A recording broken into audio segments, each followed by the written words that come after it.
Agradecendo a você, telespectador ou internauta, por nos assistir nesses comentários e também pelo bom acesso que tem ocorrido, hoje nós vamos tratar de um assunto que mostra a belicosidade do sistema capitalista consolidado nos 2 últimos séculos.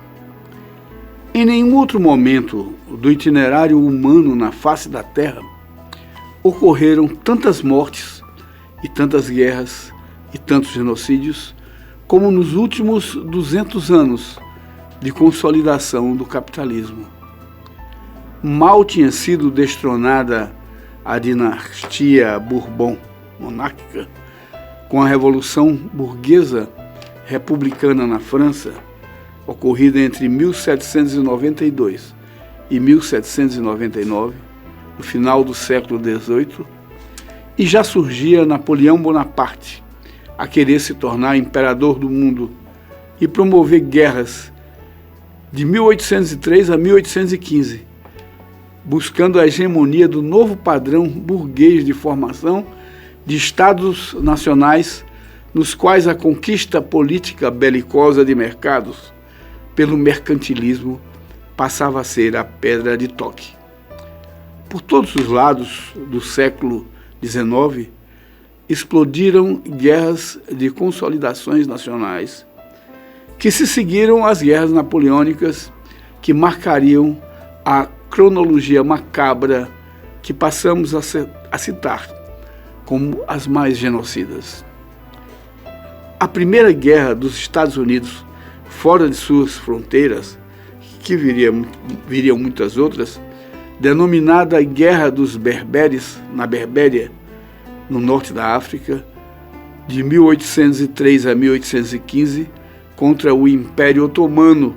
de muitas outras que se seguiriam após a independência nacional estadunidense.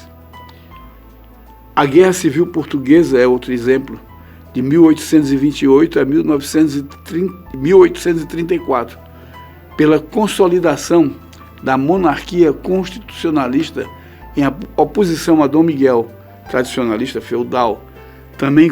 conhecida como a Guerra dos Irmãos, com a vitória imperial constitucionalista. Guerras europeias de 1848, que eclodiriam em vários países, incluindo França, Estados alemães, Império Austríaco, Hungria, Boêmia e Itália, que tinha como pano de fundo o desejo de conquista de direitos democráticos de soberanias nacionais, que prepararam o caminho para as nações burguesas do século XX seguinte. A sangrenta rebelião de Taiping, na China, pouco conhecida, entre 1850 e 1865, estimada com 20 milhões de mortes, a maior matança regional do século XIX, que se compara em mortes à Primeira Guerra Mundial,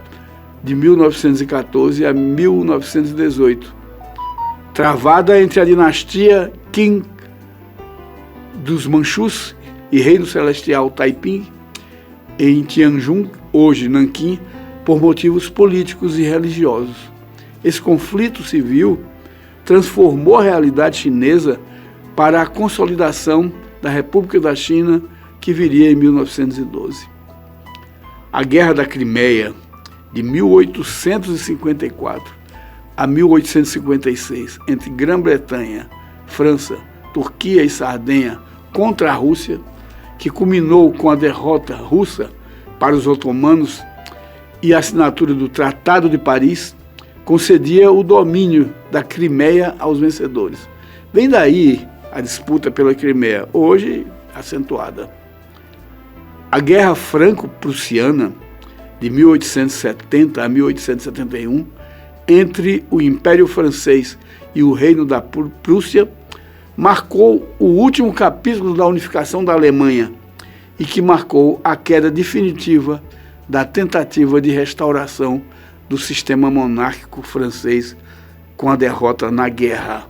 Para e passo, no mesmo período, eclodiu o primeiro levante operário da história, a Comuna de Paris,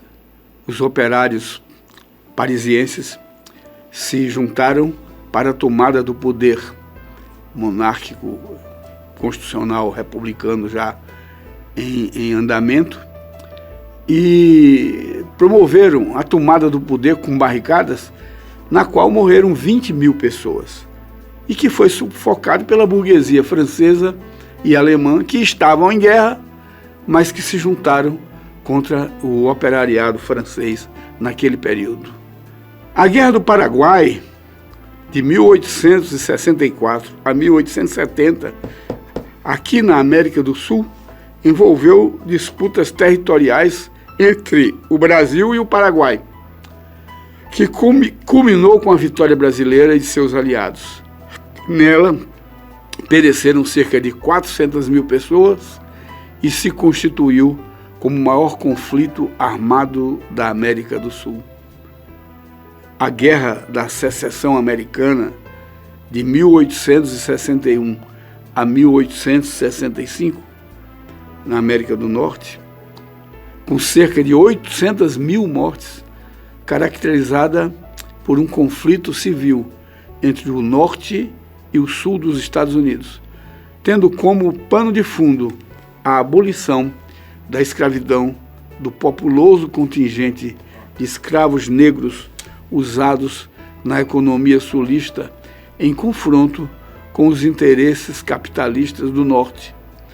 Com a vitória dos nortistas capitalistas, se consolidou a unificação republicana burguesa naquele país. A Guerra dos Boeres, entre colonizadores holandeses e franceses de um lado, contra o exército britânico do outro, entre 1880 e 1899, com a vitória deste último, veio a criação do Estado sul-africano. A Revolução Industrial Inglesa, da metade do século XIX, dá bem a dimensão da transição entre as antigas colônias ultramarinas e a nova configuração capitalista mundial. Não há um só ano no século XIX de implantação do capitalismo no qual tenha havido paz em todos os lugares do mundo. No século XX foi ainda pior. Vieram as grandes guerras mundiais, 1914 a 1918 e 1939 a 1945,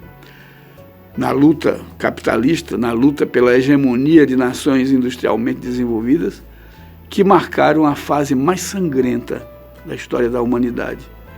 com cerca de 70 milhões de mortes, ou cerca de 3% da população mundial de então, nos dois conflitos. Ainda no século XX, também ocorreram as revoluções de cunhos socialistas, na Rússia, em 1917, e China, 1949, em países retardatários do processo de desenvolvimento industrial ocidental, que fecharam as suas fronteiras intramuros para se protegerem com relação à concorrência mundial de mercado e praticaram um capitalismo de Estado até se abrirem para o capitalismo de mercado hoje existente. No pós-guerras mundiais, vieram as guerras da Coreia, 1950 a 1953, dando início aos conflitos da Guerra Fria entre China e União Soviética, apoiando os exércitos da Coreia do Norte e os Estados Unidos e aliados, apoiando a Coreia do Sul, numa guerra civil que separou seus povos a partir de um conflito ideológico, liberal e o capitalismo de Estado, no qual morreram cerca de 2,5 a 3 milhões de coreanos. Logo após, veio a Guerra de Independência da Argélia com a França, de 1954 a 1962, na qual morreram cerca de 1,5 milhão de pessoas. Dito isso pelos historiadores argelinos. A Guerra do Vietnã, Laos e Camboja, muito conhecida, de 1950 a 1975, teve o mesmo desenho ideológico das Coreias. Veio como guerra civil entre o Norte e o Sul, com a participação das grandes potências militares do pós-guerra, que terminou com a reunificação em 1976 do Vietnã, após a queda dos aliados para o Ocidente em Saigon, na qual morreram cerca de 3 milhões de vietnamitas. No final do século, veio a Guerra do Iraque contra o Irã, de 1980 a 1988, por fronteiras nacionais petrolíferas, com cerca de 800 mil mortos, segundo o governo iraquiano. O século XXI, portanto, iniciou-se com o mesmo figurino macabro, com a invasão do Iraque pelos Estados Unidos em 2003 a 2011, após o ataque às Torres Gêmeas em Nova York, ao mesmo tempo em que ocorria a Guerra do Afeganistão, de 2001 a 2012, e posteriormente veio a Guerra Civil na Síria,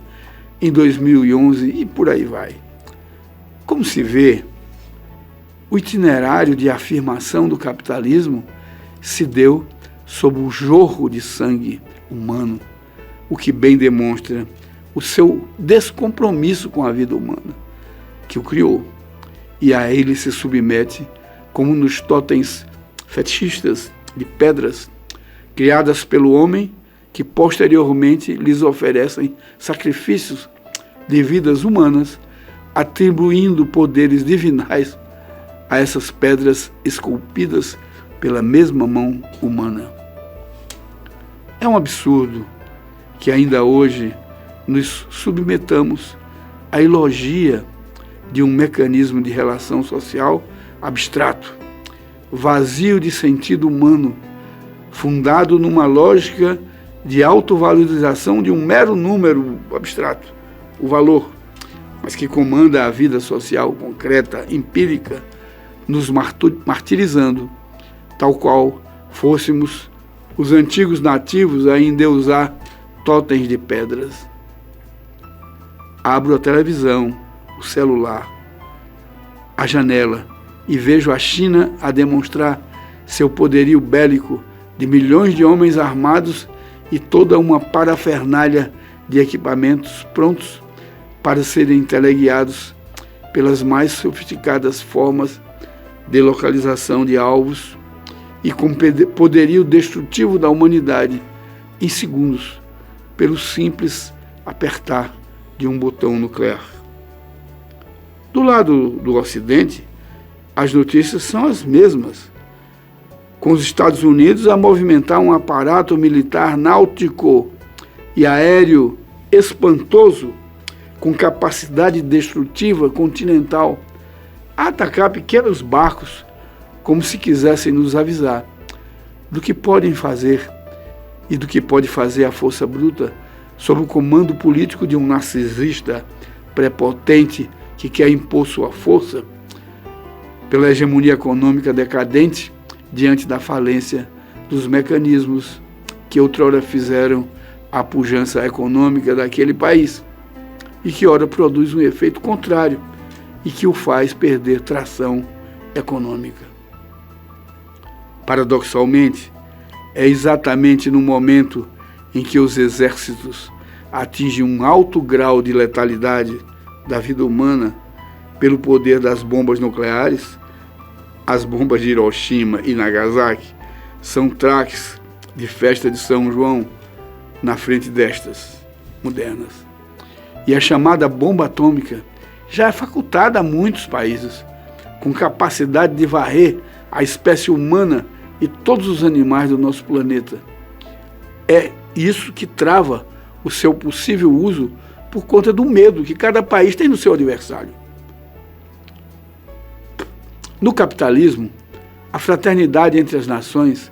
é uma hipocrisia gritante, justamente porque é a disputa econômica o móvel de cada interesse nacional mesquinho, xenófobo, nacionalista,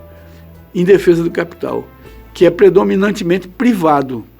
e se apoia na política estatal e suas forças militares. Assim, as guerras bélicas tradicionais de domínio completo de um país sobre os outros passaram a se constituir em guerras comerciais do sistema produtor de mercadorias e tentativas menos constantes de incursões terrestres, cujos exemplos se tem na invasão da Ucrânia pela Rússia ou no genocídio de Gaza, perpetrado pelo governo de Israel, televisionados para o mundo e que causam repugnância no senso de civilidade atual, mundo afora. Entretanto, isso não impede que no desespero da crise capitalista sejam tomadas medidas extremas de invasões que poderiam conflagrar perigosamente um conflito mundial nuclear de proporções inimagináveis, que justamente pelo seu grau de destrutibilidade torna-se pouco provável de acontecer. Mas sem que eliminamos essa possibilidade da insanidade das relações sociais capitalistas, político-econômicas. Vivemos agora o limite de saturação de um modelo de relação social que dá mostras de sua falência sociopolítica econômica, fato que nos anima a aproveitarmos a potencialidade do saber científico adquirido pela humanidade e um senso de civilidade que as sociedades estão a manifestar, vide as grandes manifestações populares dos Estados Unidos e apoio internacional aos palestinos de Gaza. É possível nos livrarmos do móvel dos crimes de guerras dos últimos 2 séculos capitalistas, ou seja, de nos livrarmos das fratricidas guerras pela hegemonia da produção de mercadorias, que representam a acumulação do capital nas mãos do próprio capital e em detrimento da vida humana. Essa é a pergunta que carece de resposta, que paira nas consciências humanas da atualidade e que grita aos nossos ouvidos mais do que o ensurdecedor silêncio das omissões contra os genocídios, das guerras e da fome que se alastra mundo afora, segundo a FAO, organismo da ONU. Não podemos nos esquecer do aquecimento global causado pelo mesmo móvel das mortes e irracionalidades bélicas antes referidas, o capitalismo. Outra coisa. Às vezes, me sinto inferior aos animais irracionais que não matam os que são das suas mesmas espécies. Até a próxima.